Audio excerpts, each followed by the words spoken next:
Hi-ho, Disney fans, Kermit the Frog here. And I am the great Gonzo. You're watching a very special episode of D23 Inside Disney. That's right, and today you'll watch as I ride a llama off a diving board, landing in a pool of pickled pudding. Wait, what? What? Well, stunt D23, diving board, llama pudding. Duh. No. D23 Inside Disney, the show, Gonzo, at Destination D23 celebrating 100 years of Disney. Okay, yeah. Oh my gosh, Kermit and Gonzo?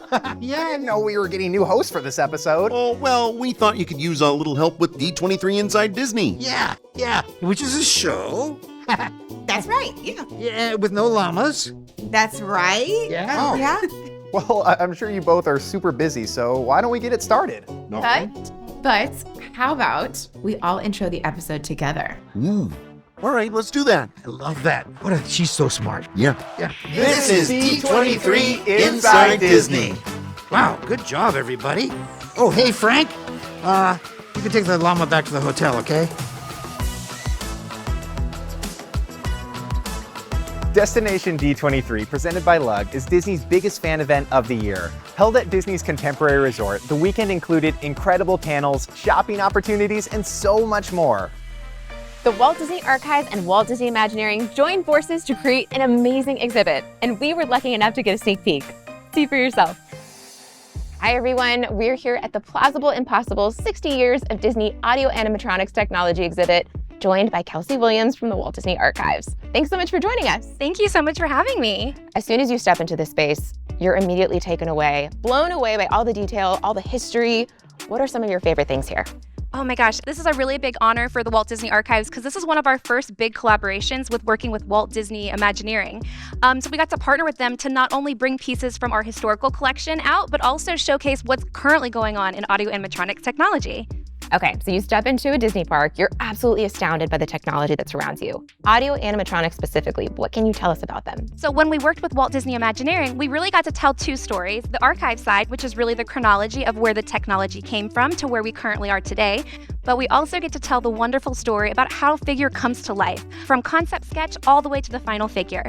That is so incredibly cool, the level of detail to bring all of this to life. What are some of your favorite artifacts here? Oh my gosh, there's so many wonderful pieces. It's pretty hard to select, but when you first enter the space, we actually have two really large figures in the center of our room. We have an A100 figure as well as an A1000 figure. But for me personally, in our From Sketch to Show area, we have a costume rack that has quite a few pieces worn by various figures. And there's some really wonderful Easter eggs in there, such as Figment and my personal favorite, Sunny Eclipse. So some really fun little pieces there as well. Did I see Indiana Jones over there as well? You did. From the Great Movie Ride, we have Indiana Jones's costume. Oh, that's so incredibly cool. I think I also saw something about the Hatbox Ghost in here. What can you tell us about that? Yeah, also in our Sketch to Show area, we have a lot of pieces that really showcase the Hatbox Ghost. Daniel Joseph actually worked on bringing the Hatbox Ghost back to the parks recently. So not only do we have an early model, but we have some of his pieces that are the progress of bringing that figure back to life. I love hearing you talk about this so much. I can tell you're a fan at heart. Was there something in the collaboration that you loved learning so much about that you're excited to see here? Yeah, absolutely. Working with Walt Disney Imagineering, we get to bring pieces that are currently in the attractions and get to work with many different departments here at Walt Disney World to bring some really unique assets out. Kelsey, thank you so much for the time today. I absolutely loved learning about all the amazing things that you worked to bring to life here. I loved hearing about the parks presentation. Let's look at some of the highlights from that. We are about to go into overdrive at the Magic Kingdom. We're creating a new show for the Tree of Life based on Zootopia. Journey of Water, inspired by Moana, will officially open on October 16th. Everyone here will get the chance to experience Journey of Water tonight. We've arranged for you to have Cosmic Rewind all to yourselves. Any Haunted Mansion fans in the house? It seems we'll just have to keep looking for our happy 1000th then, won't we? Any volunteers? Fozzie Bear! Hiya, hiya, hiya. Hey, how do the country bears catch fish? With their bare hands. Waka waka. We're working with Chevrolet to once again reimagine the test track experience. One incredible fan here in the audience right now will receive a vacation on board the brand new Disney Treasure when it's at sale. Congratulations! Before we go, I have one last surprise who can only be found here at Walt Disney World. It's Figment, everybody!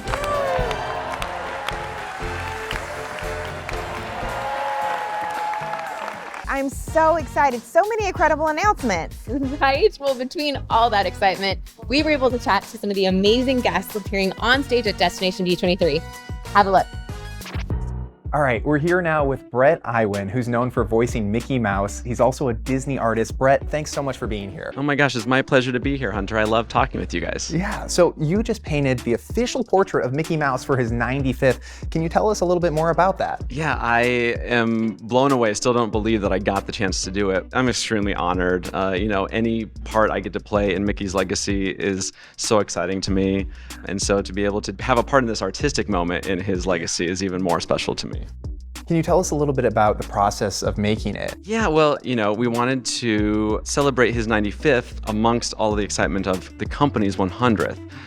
So of course you think of like all the magic that we're experiencing right now, and I couldn't help but picture Sorcerer Mickey, one of my favorite iterations of Mickey. And I kept thinking of this phrase, swept up in the magic. We're all kind of like swept up in the excitement of this anniversary celebration.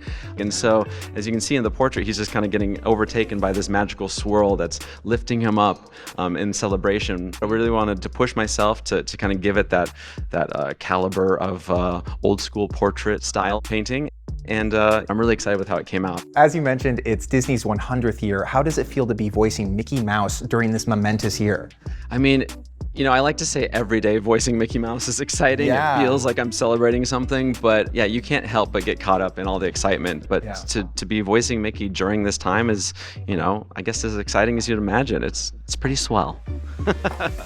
Several presentations here at Destination D23 were themed to Disney 100, including a special look into Westward Walt. And we got Disney legend Don Hahn to tell us more about it. Hey everyone, beyond excited. Joining us now is Disney legend Don Hahn. Don, thanks so much for joining us. It's my pleasure. It's great to be here. So tell us about your project that you brought to us here. Oh man, you know, so a few months ago, I started talking to people like Becky Klein and people up at the Walt Disney Family Museum. And I thought, somebody needs to tell the story of 1923 when Walt and Roy came out to Los Angeles, to Hollywood. And I thought, oh, I know it. It says, you know, a couple of kids from Marcelino. I had no idea what happened. And the more I dug into it, it was spectacular. And just kind of finding out all the like details and what train they took and where they stayed and like what they did to stay in Hollywood and the near misses that happened where it almost didn't happen. What was one of the more unique things that you learned in the process? Well, first of all, there's 5 kids in that family. Most people don't know that there's 4 brothers and a sister. Oh, wow. See? Astonishment. Yeah, Herbert and Ray Disney were their brothers. Herbert was a letter carrier. Ray was in the insurance business, so he would wander around the studio and sell insurance to animators. So there's a lot of really interesting connections. And the other thing I tried to do is have Walt and Roy tell their own story.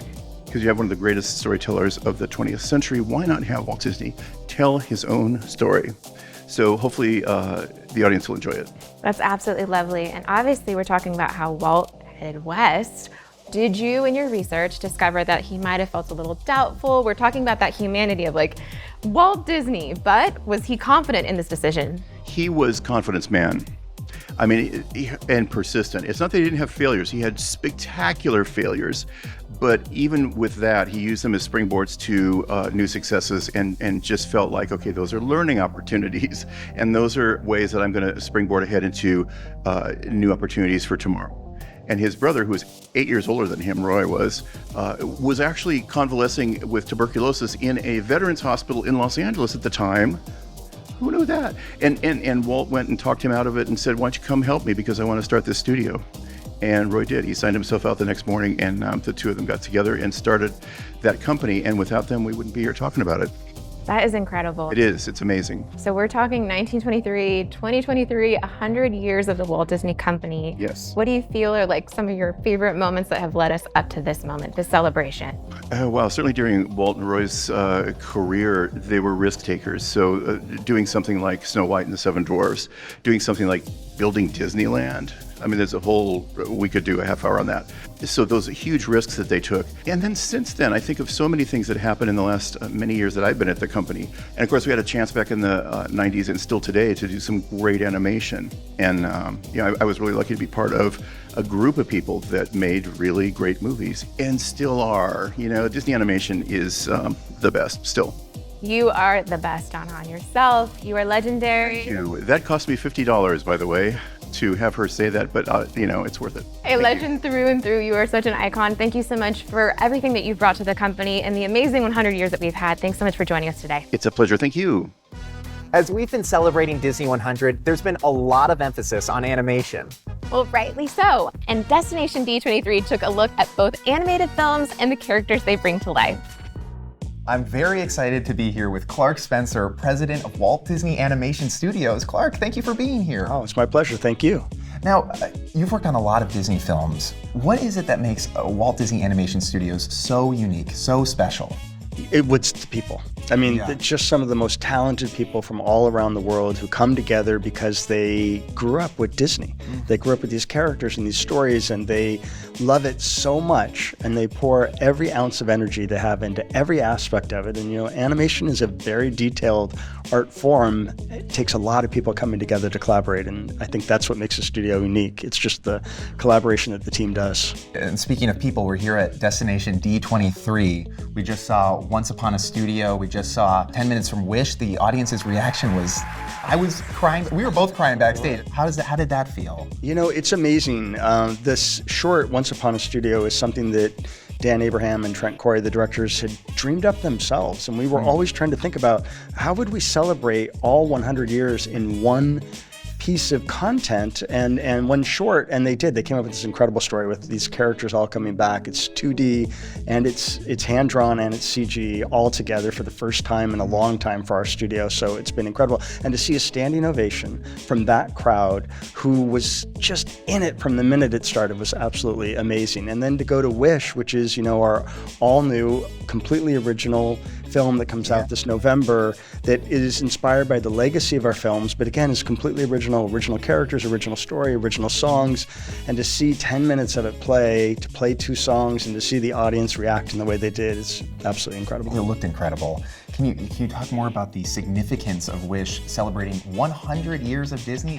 Can you believe that? That's amazing. I saw Jungle Book as a kid in my grandparents' movie theater, and it's what made me want to come to Disney Animation. So to be here at this moment in time is truly a dream from that perspective, and it is for everyone who is at the studio. And to have everyone be building and creating this incredible film, Wish, together, which really does, it shows you all aspects of our legacy. It truly is inspired by the characters and the songs and the designs of our films through the 100 years, and I think the audiences are just going to go crazy for it because, again, there's so many nods to our past and so many things about our future all in one film together.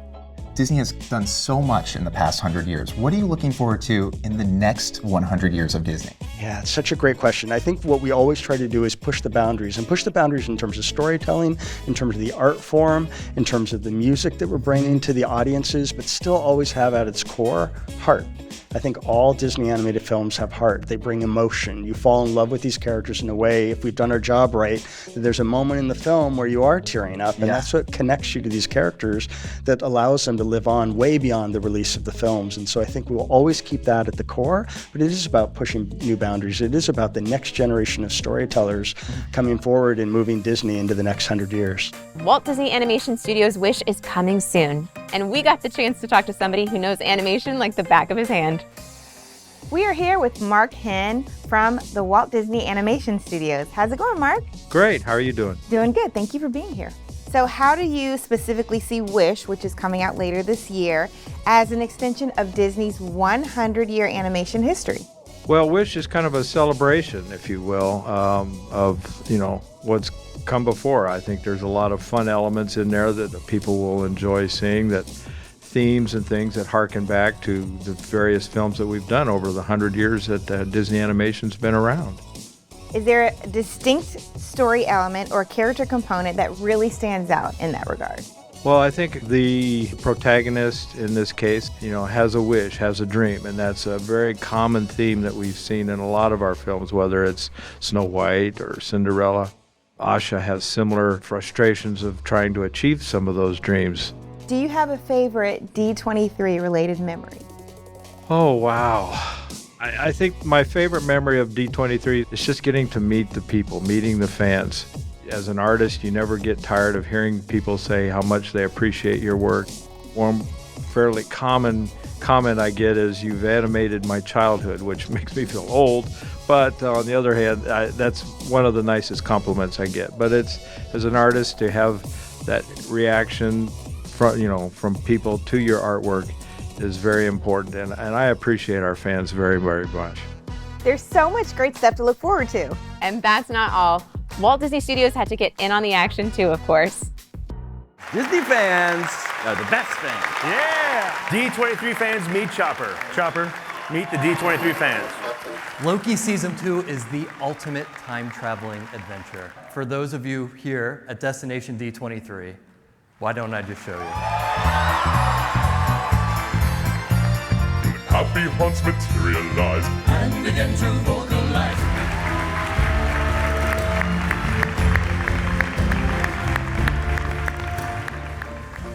Since we assembled such a great group here at Destination D23, it stands to reason we had to talk to someone from Marvel Studios. Hunter, I see what you did there.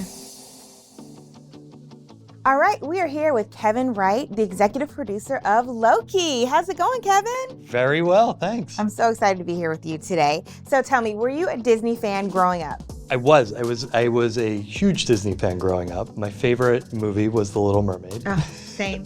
I had the book, I had everything, and me and my cousin would watch Cinderella like on loop on VHS every day for I think I'm the classic kind of Disney upbringing of every VHS, every once the DVDs started coming out. I love it. So what excites you most about Loki Season 2? I think just being back with these characters.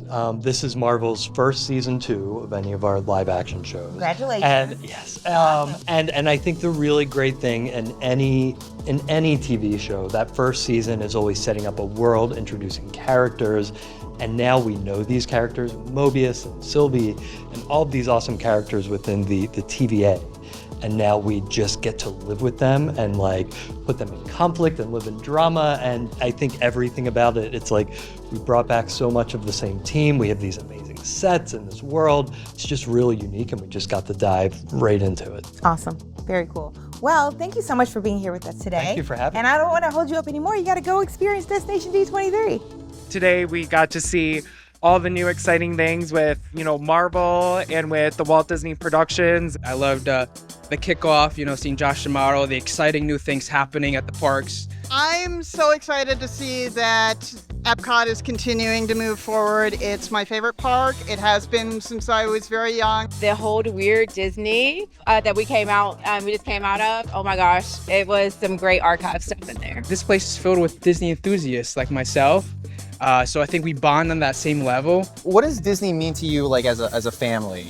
We all just can escape the day to day and come to this amazing place. Disney really for me is just about the magic. I mean, it makes me feel like I can do anything, and if I can pass that on to other people, I want to. Really overall, as much as we enjoy the panels and enjoying the shopping, everybody around you really creates all the magic along with you.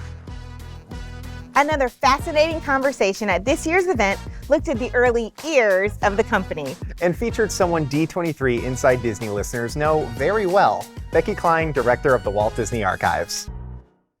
Hello, we are here with Becky Klein, the director of the Walt Disney Archives. Hi, Becky, how's it going? Good, thanks for having me here. Thank you so much for being here. So, first question is, how did the idea for the early years come about? Well, we're celebrating the 100th anniversary of the company this year, and so we thought it would be really fun to take a look back at, kind of the seminal moments of the early years of Disney, and that, of course, is the story of Alice Comedy's Oswald and the creation of Mickey Mouse. And so we thought it'd be really fun to bring in Leslie IWorks, who is an expert on the subject, being the granddaughter of IWorks. So it was really fun to interview her and talk about her for the fans. So why do you think it's important to look back at some of these early works?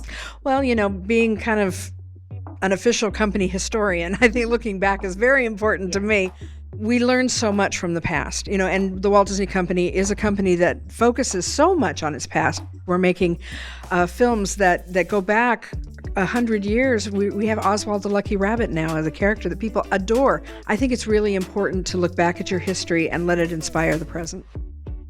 We're here now with someone I truly admire, Academy Award nominated filmmaker Leslie IWorks. Leslie, thanks for being here. Thank you. Now, your family is no stranger to Disney. Your father is Disney legend Don IWorks. Your grandfather is Disney legend of IWorks, who was instrumental in creating Mickey Mouse. Why do you think Mickey Mouse is such an iconic character to this day? I think looking back on Mickey Mouse from, 1927 when it was Plain Crazy and all the way through Steamboat Willie, all the way through today, he's just this rascal. He's a great character. He's made of circles. He's a friendly mouse. And, he's a star. It's amazing how he is a star all over the world. There's a bit of everybody in Mickey Mouse. Yeah, I totally agree. Now, you're the director of the Imagineering story. I'd love to ask, is there an innovation early on in the Walt Disney Company's history that you feel really charted a course for the success of the company? I think the animatronics. The original Lincoln figure, to me, is probably the biggest breakthrough since the original Lincoln, all the way through today's Star Wars figures. The believability is just incredible. I remember you telling us before about your dad's hands and Lincoln's hands. Can you tell us a little bit about that? Yeah, it's funny. His hand was the original mold for Lincoln's hand. So as a kid, I had this rubber hand around the house, and I would just torture everybody with it. I would hide it in places. I'd take it to school and put it in my teacher's drawer. Now that hand is called the Don IWorks hand, and it's in a lot of different animatronics around all the parks. Leslie, thank you so much for being here. Thank you. It was a pleasure talking to you. Innovation is such a big piece of the Disney Parks puzzle, and we spoke with someone who helps bring those innovations to life. Check it out. Now joining us, we have Disney Imagineer Brianna Post, who's working on the Epcot transformation. Hi, Brianna, welcome. Thank you so much. I'm excited to be here. We're very excited to have you here. Have you been to Destination D23 before? I've never been in person, but I've definitely watched the live streams, and it's always such an exciting moment. And now you're here in person. What's something that you're looking forward to? For us with Imagineering, it is always so hard to keep all of our secrets in, and to finally be able to let them out and let the fans get to see what we've been pouring our hearts into is just such a gratifying moment. I always love that aspect that it's like you're a fan at heart too. Is there anything that you're personally looking forward to in the Epcot transformation? Oh, absolutely. I think probably my favorite element that we're going to be putting in is the new statue of Walt the Dreamer, sitting up there at Dreamer's Point. It's going to be such an amazing, momentous thing to see Walt sitting in this park that was inspired by sort of his last big, huge vision. And I get goosebumps just even thinking about it. I love Walt. I love that you brought him up. One of his famous quotes was that he always considered Epcot in this state of becoming. How do you feel the current transformation is fitting into that legacy?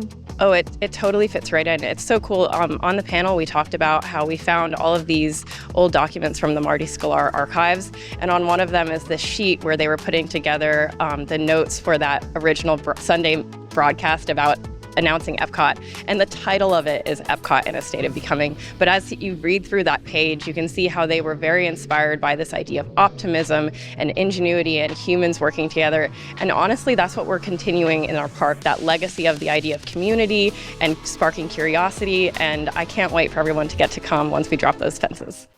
It's truly been a jam-packed weekend with so much to see and do. And we haven't even gotten to its spectacular finale. We're here at the Disney Plus Holostream Costume Bash, where guests are enjoying phantomized photo ops, chilling treats, and spellbinding surprises in a layer of scares. Maybe it's time for us to join in on the spooky fun. And if you want to join in on the fun, both with Disney's 100th anniversary this year and looking forward to D23, the ultimate Disney fan event in 2024, become a D23 Gold member today. You'll receive this year's D23 Gold Member Collector Set featuring the Mickey Mouse Leader of the Club milestone statue, plus your choice of a special membership card designed from the worlds of Disney, Pixar, Marvel, and Star Wars, and of course the quarterly Disney 23 publication. It's all available to new and renewing D23 Gold members. To find out more about the set and the benefits of being a D23 Gold member, visit joind23.com. Remember, to get your fix of all the latest magic from around the worlds of Disney, including amazing behind-the-scenes stories from celebrities and creatives, check out the D23 Inside Disney podcast, available at d23.com/Inside Disney, and all your finer streaming platforms as seen at the bottom of your screen. And from all of us here at D23 Inside Disney, bye for now. All right, let's go trick or treat.